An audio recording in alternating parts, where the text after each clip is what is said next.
Welcome to TAC Service. Shalom teman-teman semua. Pada hari ini sebelum kita mulai beribadah, aku ingin menyampaikan beberapa pengumuman. Untuk teman-teman yang belum join Cool dan rindu untuk punya komunitas, kalian bisa kontak yang ada di layar ini.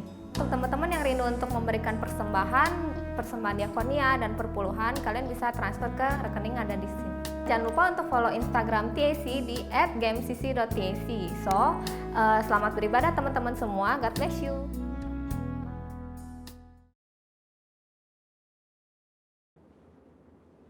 Shalom saudara, saya berharap kita semua dalam keadaan yang luar biasa.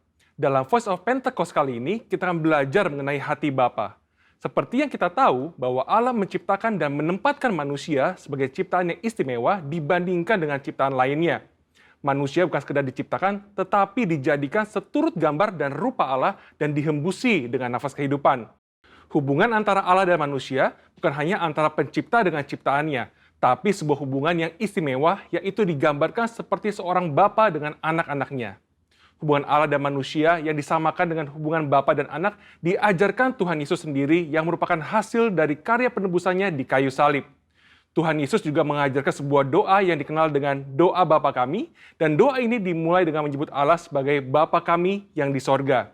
Dalam doanya, ia juga memanggil Allah dengan sebutan Bapa. Dalam pengajarannya, ia memakai perumpamaan bapa dan anak seperti perumpamaan anak sulung dan anak bungsu. Inilah hubungan yang Allah ingin nyatakan kepada manusia ciptaannya, tetapi karena pemberontakan dan pelanggaran perintah Allah oleh manusia, maka hubungan ini menjadi rusak. Iblis memperdaya manusia dengan tipuan yang buat seolah-olah Allah berbohong dan tidak mau tersaingi oleh manusia. Iblis juga menyatakan bahwa manusia akan menjadi seperti Allah ketika memakan buah pengetahuan yang baik dan jahat. Menjadi seperti Allah adalah sebuah hal yang membuat manusia tertarik untuk makan buah itu, sekalipun mengerti segala konsekuensi yang harus ditanggung dan hasilnya justru menghancurkan hubungan yang baik antara Allah dan manusia. Demikian juga hari-hari ini, iblis terus merusak gambaran Bapa Sorgawi dengan cara merusak gambaran Bapa Jasmani agar manusia kehilangan hubungan yang istimewa ini. Nah, berikut ini adalah kesalahan dari tindakan Bapa Jasmani yang merusak gambaran Bapa Sorgawi. Yang pertama, seorang ayah yang menggunakan otoritasnya dengan sewenang-wenang dan memberikan kasih bersyarat kepada anak-anaknya, maka seorang anak akan sukar menerima dan percaya akan kasih Bapa Sorgawi yang tak bersyarat.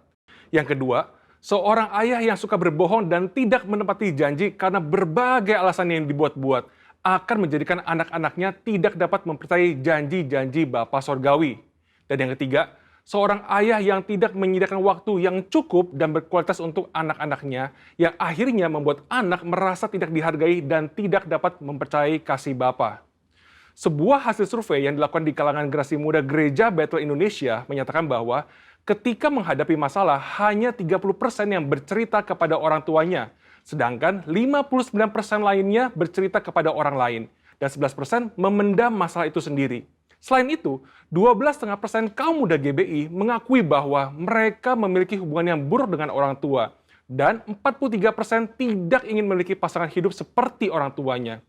Anak yang orang tuanya bercerai memiliki potensi 2 kali lipat lebih besar mengalami hubungan yang buruk dengan orang tuanya dan berkeinginan untuk bunuh diri dibandingkan dengan anak yang orang tuanya tidak bercerai.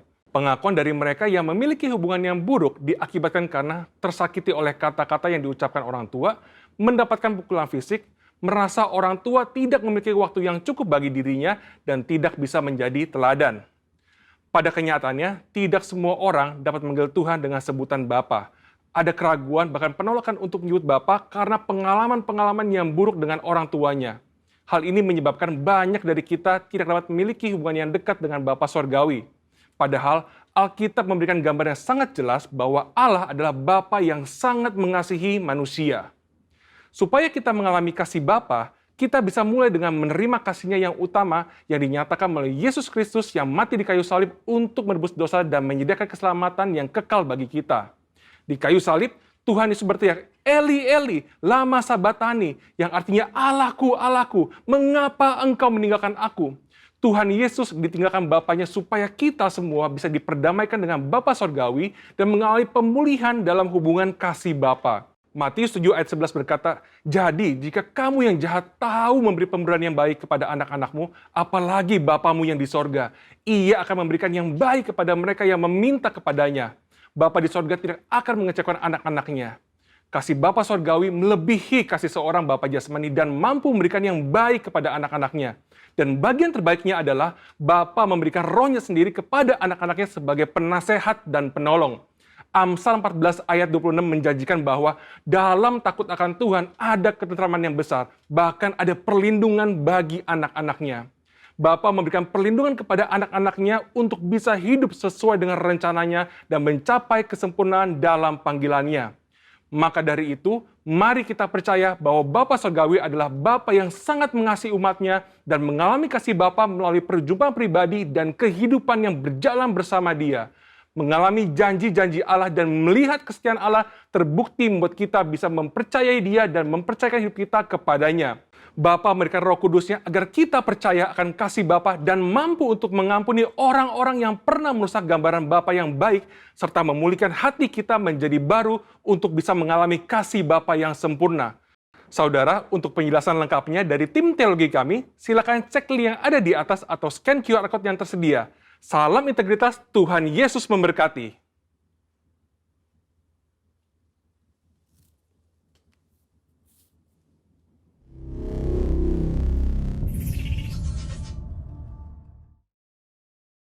Shalom teman-teman TAC, balik lagi di ibadah online hari ini. Hari ini kita udah masuk di bulan Agustus. Aku berharap kita semua di bulan ini penuh dengan sukacita dan pengharapan yang baru. Yuk teman-teman, sebelum kita mulai ibadah hari ini, kita mau satukan hati, kita berdoa. Ya Bapa yang baik, terima kasih Tuhan buat hari ini. Tuhan, biar pujian penyembahan kami hari ini Tuhan semuanya untuk kemuliaan nama-Mu dan boleh jadi kekuatan dan berkat buat setiap kami. Dalam nama Tuhan Yesus kami sudah berdoa. Amin. Ya teman-teman, kita sama-sama masuk dalam hadirat Tuhan. Kita mau fokuskan hati dan pikiran kita.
penyembahan yang boleh kami naikkan ya Bapa. Tuhan, sebentar lagi Tuhan kayak mau mendengarkan isi hatimu ya Bapa. Tuhan, biar ini boleh jadi rema buat kehidupan setiap kami Tuhan. Biar kami boleh jadi berkat ya Tuhan bagi sekeliling kami ya Bapa. Terima kasih Tuhan. Dalam nama Tuhan Yesus kami sudah berdoa. Amin. Shalom semua, senang banget bisa ketemu kalian hari ini. Pada pagi hari ini kita akan membahas mengenai kemerdekaan yang sejati. Yuk sama-sama kita buka di Yohanes 8 ayat 34 sampai dengan 36. Kata Yesus kepada mereka, "Aku berkata kepadamu, sesungguhnya setiap orang yang berbuat dosa adalah hamba dosa.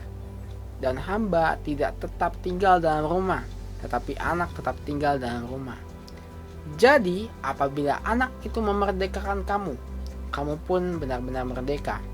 Apa sih yang disebut sebagai kemerdekaan? Kemerdekaan adalah kebebasan dari perhambaan, teman-teman. Indonesia punya sejarah yang panjang dalam hal perhambaan. Dan pada hari ini Indonesia sudah merdeka. Dan pada tahun ini Indonesia akan merayakan kemerdekaannya. Tapi apa sih kaitannya dengan kehidupan kita? Kita pun adalah orang-orang yang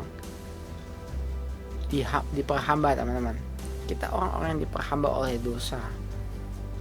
Saat kita belum mengenal Tuhan Yesus, kita adalah orang-orang yang diperhamba oleh dosa. Adam dan Hawa ketika mereka jatuh ke dalam dosa, mereka dan keturunan yang termasuk kita jatuh dalam dosa. Tanpa disuruh, tanpa kita mencoba untuk berpikir melakukan dosa, kita akan melakukan dosa itu dengan mudah. Dan saat orang melakukan dosa, mereka disebut sebagai hamba dosa. Dan kita nggak bisa keluar dengan sendirinya. Ibarat kita masuk ke dalam sebuah sumur yang dalam, kita nggak bisa keluar dengan sendirinya tanpa ada pertolongan dari luar. Yuk sama-sama kita buka di ayat 36-nya. Jadi apabila anak itu memerdekakan kamu, kamu pun benar-benar merdeka. Artinya apa? Tanpa anak memerdekakan kita, tanpa ada turun tangan daripada Tuhan sendiri, kita nggak akan bisa merdeka, teman-teman. Kita nggak akan bisa merdeka dengan kita menahan diri kita untuk mencoba tidak melakukan dosa. Pada akhirnya kita akan kepentok dan merasa, oh Tuhan, aku begitu bersalah. Aku melakukan ini berkali-kali. Aku melakukan ini terus menerus. Aku nggak mau lakukan ini, tapi aku tetap lakukan ini. Dan itulah yang sering terjadi, teman-teman. Tapi ada kabar baik pada hari ini. Tuhan Yesus sudah memerdekakan setiap kita. Tuhan Yesus sudah datang untuk menolong kita untuk keluar dari sumur yang gelap itu, teman-teman. Tuhan Yesus sudah datang buat kita untuk menebus setiap kita. Dan hanya karena Kristus saja kita bisa merdeka. Jadi pada pagi hari ini saya tantang buat teman-teman yang mungkin merasa terikat dari dosa apapun itu, pornografi, kemarahan, kebencian, sakit hati, rokok, atau apapun itu yang saat ini kalian sedang terikat. Pada pagi hari ini saya tantang kita semua untuk menerima Tuhan Yesus sebagai Tuhan dan Juru Selamat. Saat kita menerima Tuhan Yesus, kita mengaku dosa kita. Tuhan Yesus Allah yang setia dan adil. Saat kita mengaku dan kita bertobat, Tuhan sendiri yang akan mengubahkan setiap kita melalui proses yang ada. Dan saat kita menerima, kita sudah diselamatkan. Saya tantang buat teman-teman, yuk kita terima Tuhan Yesus. Mungkin kita sudah ada yang ke gereja bertahun-tahun. Sebelum pandemi ini kita orang yang rajin ke gereja. Atau bahkan ada orang-orang yang di dalam hatinya Tuhan taruh, yuk terima Tuhan, yuk terima Tuhan. Meskipun keadaan lagi nggak kondusif, tapi pada hari ini, pada saat ini, saya tantang buat teman-teman, yuk kita terima Tuhan Yesus sebagai Tuhan dan Juru Selamat. Kita terima kemerdekaan yang udah Tuhan kasih dalam hidup kita. Kita terima, teman-teman. Yuk kita ambil tindakan. Karena apa? Kita nggak akan bisa dapat kemerdekaan itu dengan upaya kita sendiri. Kita akan terima itu saat kita menerima Tuhan Yesus. saat kita menerima pengampunan daripada Tuhan Yesus, saat kita membuka hati dan bilang, Tuhan, ini aku minta ampun Tuhan, kesalahan yang udah aku lakukan Tuhan, aku terima Tuhan sebagai Tuhan dan Juru Selamat. Saat itu juga Tuhan Yesus datang dan jamah kita, dan kita akan terima keselamatan daripada Tuhan. Yang kedua, mari kita buka di Galatia 5 ayat 1. Supaya kita sungguh-sungguh merdeka, Kristus telah memerdekakan kita. Karena itu berdirilah teguh, dan jangan mau lagi dikenakan kuk perhambaan. Kita sudah terima kemerdekaan, kita telah terima keselamatan daripada Tuhan. Tapi bukan berarti kita memiliki imunitas untuk gak bisa jatuh dalam dosa, teman-teman. Kita tetap bisa jatuh dalam dosa. Contoh, kita udah terima vaksin COVID-19 saat ini, tapi bukan berarti kita nggak bisa jatuh dalam COVID, kita nggak bisa terjangkit COVID lagi, teman-teman. Kita tetap bisa untuk jatuh dalam dosa, teman-teman. Dan pada pagi hari ini saya akan bagikan 2 cara bagaimana kita hidup di dalam kemerdekaan. Yuk sama-sama kita buka di Yohanes 15 ayat 5. Akulah pokok anggur dan kamulah ranting-rantingnya. Barang siapa tinggal di dalam aku dan aku di dalam dia, ia berbuah banyak. Sebab di luar aku, kamu tidak dapat berbuat apa-apa. Seperti yang awal, kita nggak bisa hidup, kita nggak bisa keluar dari dosa tanpa Kristus. Kita juga nggak bisa hidup kudus. Kita nggak bisa hidup dalam kemerdekaan tanpa Tuhan Yesus. Terus gimana caranya untuk kita terus tetap bisa connected sama Tuhan Yesus? Yaitu kita membangun hubungan yang intens dengan Tuhan, teman-teman. Kita membangun doa, kita membangun kehidupan kita dengan doa, dengan membaca firman Tuhan. Doa yang seperti apa? Bukan sekedar laporan, oh Tuhan, aku hari ini sudah makan, terima kasih, Tuhan berkati, dalam nama Tuhan Yesus.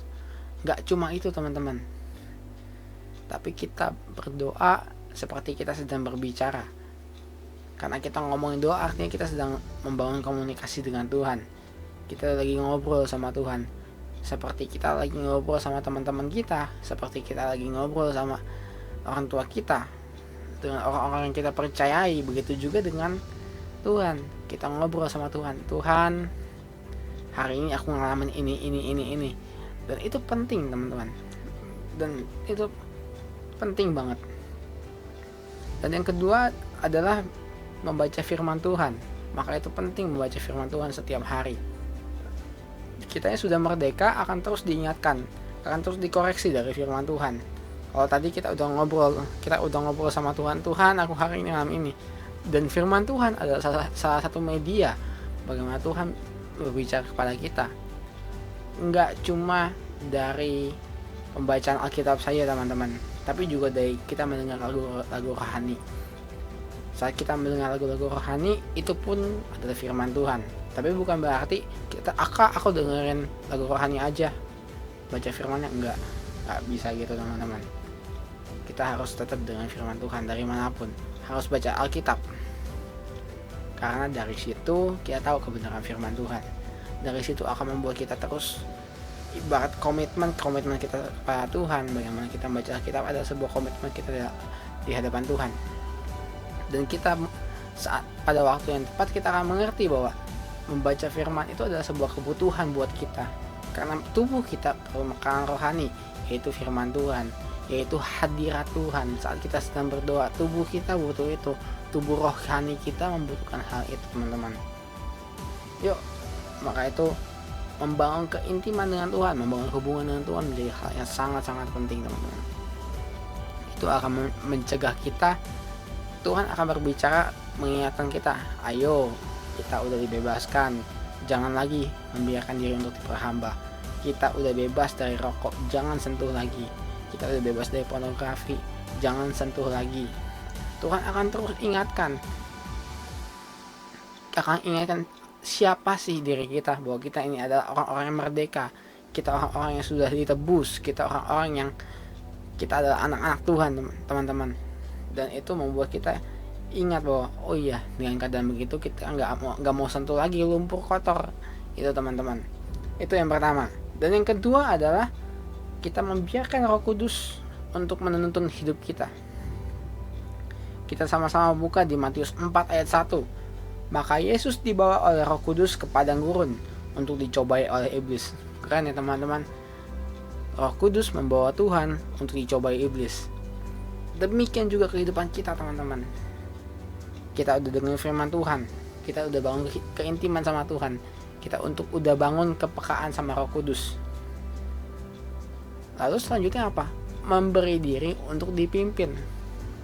Seringkali banyak orang-orang yang udah ngerti Alkitab, udah baca tiap hari, udah cool, udah dengerin khotbah di THC tiap minggu, udah ikutin ibadah THC tiap minggu, bahkan konten-konten yang kita like di Instagram, dimanapun, di TikTok, bahkan kita cari yang rohani. Tapi itu aja nggak cukup. Kita juga mesti memberi diri kita untuk dipimpin oleh Roh Kudus, meskipun kita dibawa ke dalam proses untuk keluar dari zona nyaman. Bagaimana Tuhan Yesus kita lihat, ia dibawa oleh Roh ke padang gurun. Padang gurun aja udah nggak enak teman-teman. Kita dibawa ke tempat yang gersang, yang kering. Belum lagi kalau malam itu bahkan dingin banget. Dan kita tahu dalam konteks ini Tuhan Yesus lagi ngapain? Abis puasa, lagi puasa 40 hari 40 malam setelah ia dibaptis. Artinya apa? Kita harus membiarkan diri kita untuk dipimpin Roh Kudus meskipun keadaannya nggak enak, meskipun keadaannya menyakitkan buat kita, untuk terus tetap hidup dalam firman Tuhan. Meskipun kelihatannya kita nggak sedang dalam posisi salah, tapi kita harus minta maaf duluan. Saat Roh Kudus ingatkan gitu, gimana respon kita? Dan yang Tuhan mau adalah kita mengikuti apa yang menjadi keinginan Roh Kudus. Dan Tuhan yang akan buka jalan-jalannya. Meskipun Tuhan kayak ini nggak mungkin gue bisa lakukan ini, nggak mungkin gue bisa lakukan itu. Saat kita memilih untuk taat, kita memilih untuk melakukannya, untuk berjalan bersama Tuhan, Tuhan sendiri yang akan buka jalan. Tuhan sendiri akan memampukan kita untuk melakukan hal itu. Maka itu, mari teman-teman, kita memberi diri untuk dipimpin Roh Kudus. Karena kelihatan aja nggak enak, pada akhirnya kita akan merasakan yang lebih luar biasa. Kita akan merasakan kebaikan yang lebih luar biasa. Dan kita akan lihat, wah untungnya gue ikutin Roh Kudus, untung aku ikutin firman Tuhan. Kita akan merasakan seperti itu saat kita taat. Dan kesimpulan pada pagi hari ini, kita adalah orang-orang yang sudah dimerdekakan teman-teman. Di dalam Kristus kita sudah dibenarkan dan dikuduskan, dan kita sudah terima kemerdekaan itu. Tapi bukan berarti kemerdekaan itu membuat kita nggak bisa jatuh di dalam dosa. Justru kita masih bisa jatuh di dalam dosa teman-teman. Kita masih bisa kembali jatuh di dalam dosa. Maka itu kita perlu untuk membangun hidup kita intim dengan Tuhan, membangun hidup kita untuk melekat dengan Tuhan. Dengan apa? Membaca Alkitab, pujian penyembahan, berdoa, bukan sembarang berdoa, bukan sekedar laporan, tapi kita benar-benar ngobrol sama Tuhan. Kita menyampaikan apa yang menjadi isi hati kita menyampaikan apa yang sedang kita hadapi. Dan yang kedua adalah memberi diri untuk dipimpin oleh Roh Kudus, meskipun gak enak, meskipun menyakitkan buat kenyamanan kita, tapi itu yang terbaik daripada Tuhan. Saat kita memberi hidup kita dipimpin Roh Kudus, kita akan dipimpin untuk hidup tidak melakukan dosa. Kita akan dipimpin untuk melakukan apa yang Tuhan Yesus lakukan dalam kehidupan kita. Dan hal-hal itu membuat kita jadi orang-orang yang teguh, menjadi orang-orang yang mampu untuk tidak berdosa, mampu untuk benar-benar jadi orang yang merdeka, untuk jadi orang-orang yang tidak diperhamba oleh dosa. Dan biarlah firman pada pagi hari ini bertumbuh di setiap kita dan kita lakukan dalam kehidupan sehari-hari. Yuk kita bersatu dalam doa. Bapak, terima kasih atas firman-Mu Bapak. Biar firman-Mu menjadi rema bagi setiap kami Bapak. Roh Kudus, Engkau yang penuhi setiap kami, Engkau yang penuhi setiap hidupan kami Bapak. Tuntun kami lebih lagi Bapak, sehingga apapun yang kami lakukan semuanya seturut dengan Roh Kudus lebih lagi Bapak. Membangun keintiman dengan Engkau lebih lagi Bapak. Kami rindu Bapak memiliki hubungan yang intim yang melekat kepadamu. Engkau yang mampukan kami Bapak. Bagaimana kami memulainya Bapak, memulai untuk berdoa, membaca Alkitab ya Bapak, membangun pujian dan penyembahan Tuhan. Dan bagaimana kami memberi diri kami untuk dituntun oleh Roh Kudus. Terima kasih Tuhan, kami serahkan hidup kami ke dalam tangan kasih setiamu. Di dalam nama Tuhan Yesus. Amin. Thank you buat teman-teman yang udah nonton video ini ya. Dan jangan lupa komen, like, dan subscribe. Terus cek juga di video kita yang lain, itu ada konten-konten yang lainnya yang semoga mungkin bisa bermanfaat buat teman-teman semua. Dadah!